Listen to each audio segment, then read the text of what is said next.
ladies and gentlemen, and welcome back into another edition of Key Time Sports. It's Key Time coming back to talk about the Phoenix Suns and where I see them going.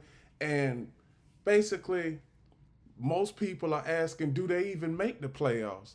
I'm going to give y'all a full depth analysis on where the players are and where this team is going to end up at season's end. Now, first, what I'm going to do is I'm going to show you all their schedule before the All Star break.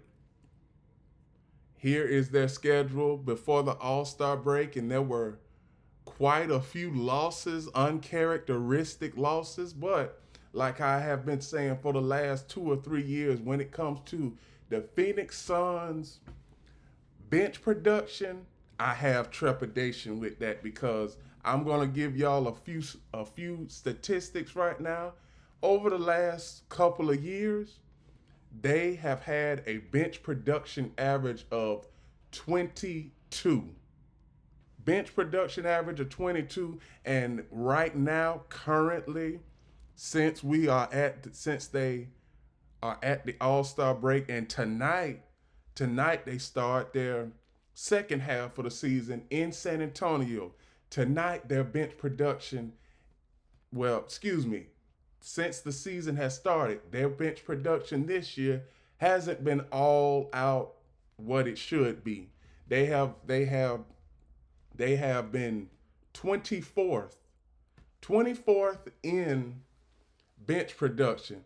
There are only 30 teams in the NBA, so you one of the last 6 teams that have bench production. It's not looking too good for the Phoenix Suns. So now let's look at their roster and their player production. Now, on the Phoenix Suns roster this season, they have Grayson Allen, Bradley Beal, Bol, Devin Booker, Jalen Bridges, Ryan Dunn, Colin Gillespie, Osei Agiaro, Damian Lee, Tyus Jones, Cody Martin, Basil Makic,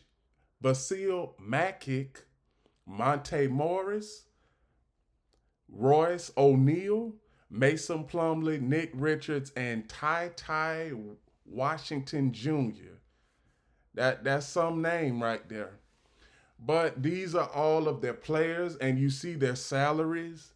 Now, like I've been saying, over the last couple of years, the Phoenix Suns have been right at the salary cap. So at season's end, they are going to have to trade a few players to get some picks because financially speaking, they don't have any picks until the 2031 NBA draft. So you are looking at another 3, 4 years at most without any draft picks and draft capital.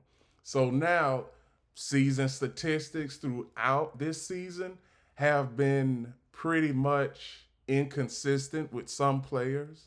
We know that Kevin Durant is basically the leading force for the Phoenix Suns.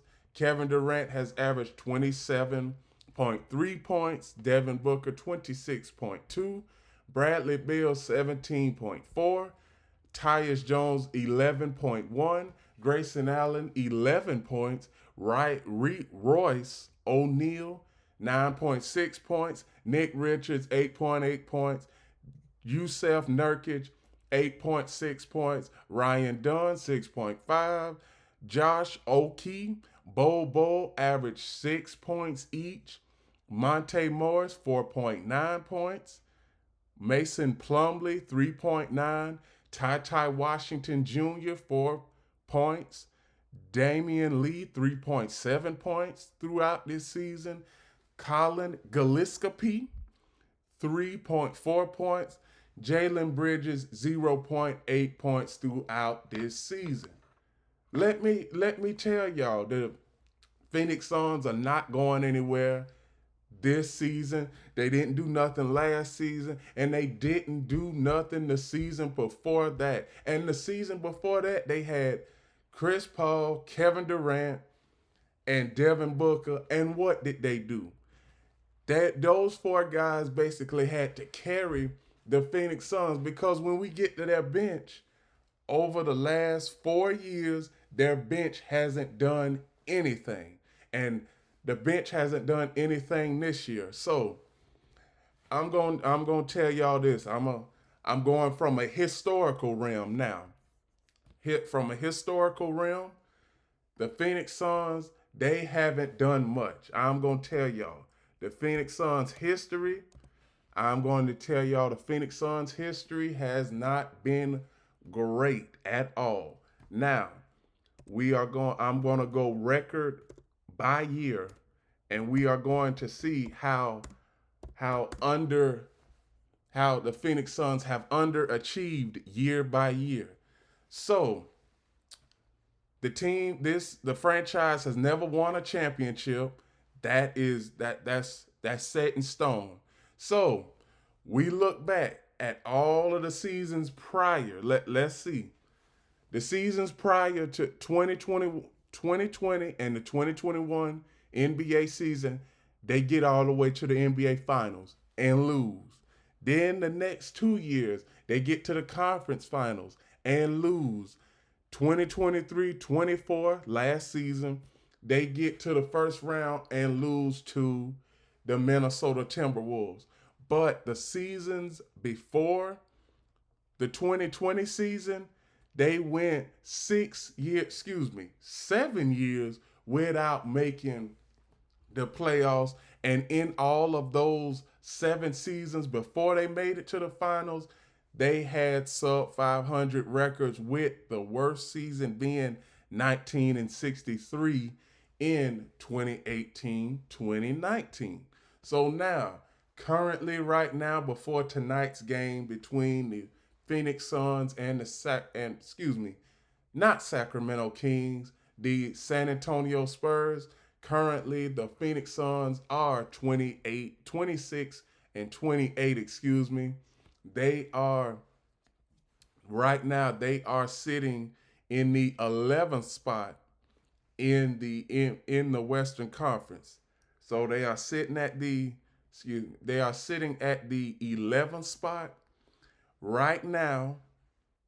Right now, the 11th, they are 2.5 games back of Golden State for that last play-in tournament spot. Now, Phoenix Suns as a whole, I am going to tell you that most of their money, who they have invested in, when it comes to this Phoenix Suns team, I'm going to go back to their roster. Their roster, when it comes to the most money they have invested, I'm going to tell y'all, there are 3 players, and y'all can look at their salary as of right now. You have Kevin Durant at $51 million. You have Bradley Beal at $50 million.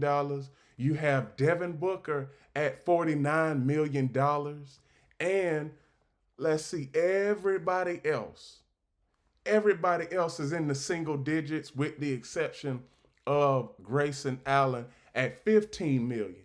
So you have 4 players that has 63% of your cap, and everybody else is just getting the veteran minimum. Bo, $2 million. Ryan Dunn, $2 million. You have Oshie Angerio, $1 million. Tyus Jones, $2 million. Damian Lee, his salary is $2 million. Cody Martin, $8 million. Vasil Mechie, $7 million. And Monte Morris, $2 million. Reese O'Neal, $9 million. Mason Plumlee and Nick Richards, $2 million and $5 million. And the last player on the list, Ty Washington Jr., his salary, he is on a 10-day contract. That's what the players that you don't see a salary, they are on 2-way contracts or 10-day contracts. And those 10-day contracts are really not much. Those are just pennies on the dollar. So now, the owner for the Phoenix Suns, I have his name in mind. I just can't call it right now. Matt Ishbia, that's his name. Thank you, Matt Ishbia. So the Phoenix Suns owner, Matt Ishbia, he has came out and said that he knows that four of the players on his roster, they have 63% of their salary cap. Like I said, if you want to build a team, they gonna have to build this team from free agency. Matt Ishbia, the general manager of the Phoenix Suns, both of those guys are gonna have to build this team from free agency because they don't have any draft picks at all. They don't have any draft picks. The last few seasons they've been in the playoffs but haven't really made hay. The one season where they made it all the way to the the NBA Finals, the Milwaukee Bucks beat them in the NBA Finals. So their coach is their coach is Mike Budenholzer, and it's a coincidence. Mike Budenholzer was the previous head coach for the Milwaukee Bucks. Won a championship with the Milwaukee Bucks. Matt Ishbia, he said that he was excited about this hire when it comes to Mike Budenholzer. But since Mike Budenholzer has been there, even though that this is his second season, what has he done from a bench standpoint, a defensive standpoint when it comes to the Phoenix Suns? Because I'm going to tell y'all, as far as defensive efficiency, the Phoenix Suns are in the bottom half of the league. To be exact, the last time I checked, they were 23 in total defense, defending their backs to the basket. That's what I mean by defense. Everybody, they get a little confused when I mention defense when it comes to the NBA. But when I say defense, that means you are on the defensive side of court, somebody misses a shot, and you fail to get the defensive rebound. That's what I mean by ill avoid on defense and not being able to get those rebounds when they are needed. That's why I say you have a lot of defensive lapses. The Phoenix Suns have had a plenty of defensive lapses throughout the entirety of this season. And the news that I heard yesterday, Kevin Durant, he pretty much just put the idea of him going back to the Warriors at bay and saying that he never considered going back to the Warriors. And let me just tell y'all, when it comes to Kevin Durant, him and LeBron James being in the same sentence for the last couple of years, I've just had to I just had to make a frown at that conversation. Because when you look at both of the players, when you look at Kevin Durant and how he has won his championships, and then you look at LeBron and how he has won his championships, the separation and the difference is that wherever LeBron has went, he has been the leader of that team no matter what. No matter what. LeBron has been the leader for Cleveland. He's been the leader. Well, what I'm going to tell you, when LeBron went to Miami, Dwayne Wade took a back seat. So, if we gonna give out facts on this show, let's give out the right facts. Dwayne Wade took a back seat when LeBron went to Miami. Then he came back to Cleveland. He was the leader. Then Kevin Love and Kyrie showed. Well, Kyrie was already there with the Cavaliers. Kevin Love showed up. That ran its course. Then LeBron went to the Lakers. Won another championship with AD. Currently, he has Luka. Now, pretty soon, if everything holds up with the Lakers, they can make the playoffs. Now, back to Kevin Durant and his current state when he is with the Phoenix Suns. He was in OKC. OKC, years and years, they were just knocking at the door. But let me tell you, the Thunder owner, he could not have a good enough he did not have a good enough bench around Russell Westbrook and Kevin Durant. Then in 2016, everybody knows what happened in 2016.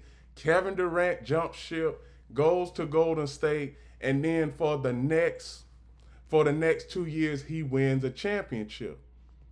Now everybody has put asterisks behind those two championships. And like I've been saying, those asterisks, they need to be there.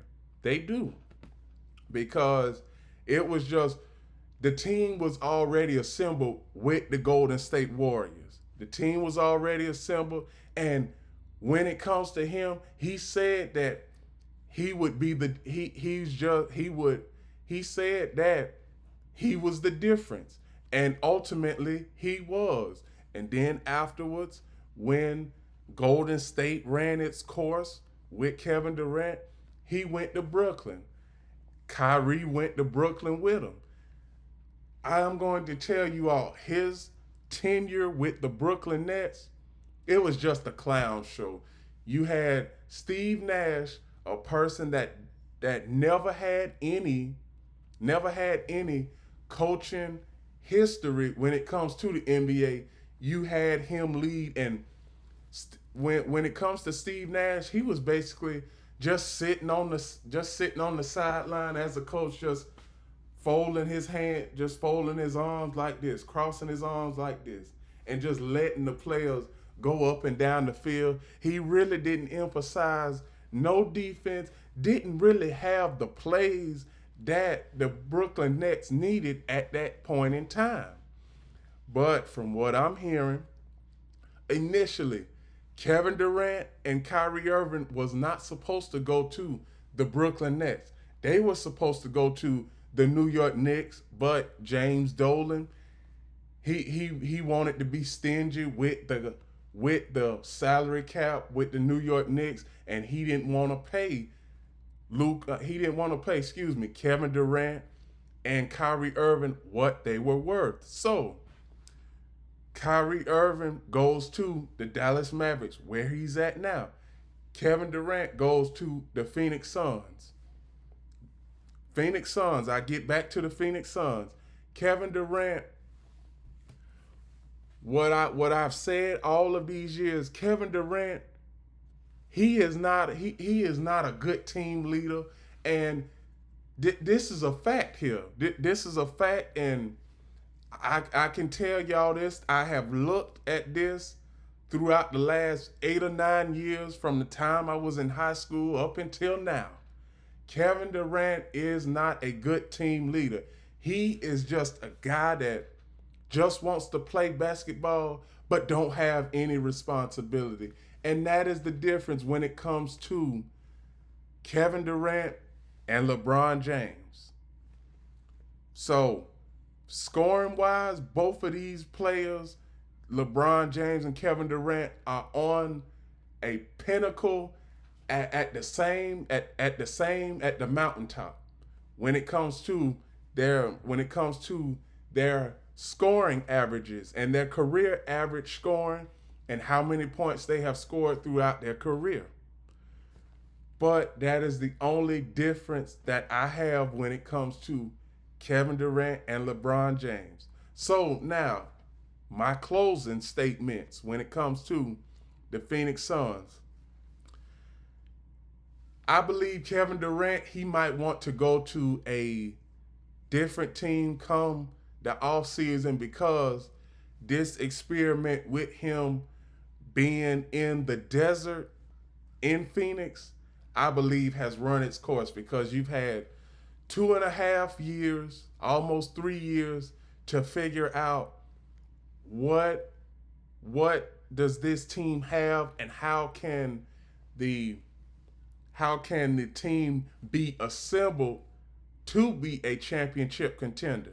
Now let me tell you, the Phoenix Suns have went through an ownership change, because they went from their previous owner. His name was Robert I can't remember his last name, but they went from Robert being the owner of the Phoenix Suns to now Matt Ishbia being the owner of the Phoenix Suns. And from what I see, Matt Ishbia, he's still trying to learn the way of the NBA and how the NBA works. See, most of these billionaires, they think that since they have money, they can just throw money at a problem.